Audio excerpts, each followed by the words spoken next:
Polis əməkdaşlarının onlayn qumar və mərc oyunlarına qarşı mütəmadi olaraq profilaktik tədbirlər keçirməsinə baxmayaraq, sosial şəbəkələrdə hələ də bu cür qanunsuz hərəkətlərə rast gəlinməkdədir.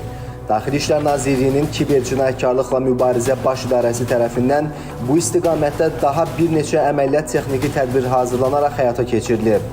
Əməliyyatlar zamanı 42 yaşlı Həsən Səbili, 33 yaşlı Orxan İbrahimli və əlbir olduğu 28 yaşlı Talih Ağayarov, həmçinin 36 yaşlı Salman Cəfərov və tanışı 35 yaşlı Rauf Hüseynov saxlanılıblar. Salman ilə birlikdə onlayn qumar oyunları təşkil etmişik. İşlətdiyim kazino adları VIP 888 və Shangri-La olub. Ambasador kazino etmişdi. Kazinonu işlətmişəm, kartıma atmışam, pul atıblar və mən onlara kod atmışam onun əvəzinə.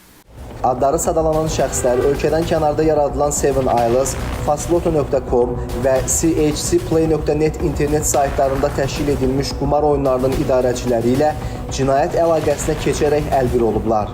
Daha sonra onlar həmin saytlar üzərindən sosial şəbəkələrdə Ambasador, Kazino 555, VIP 888, Shangri-La və digər səhifələr açaraq yerli vətəndaşları mərc oyunlarına cəlb ediblər.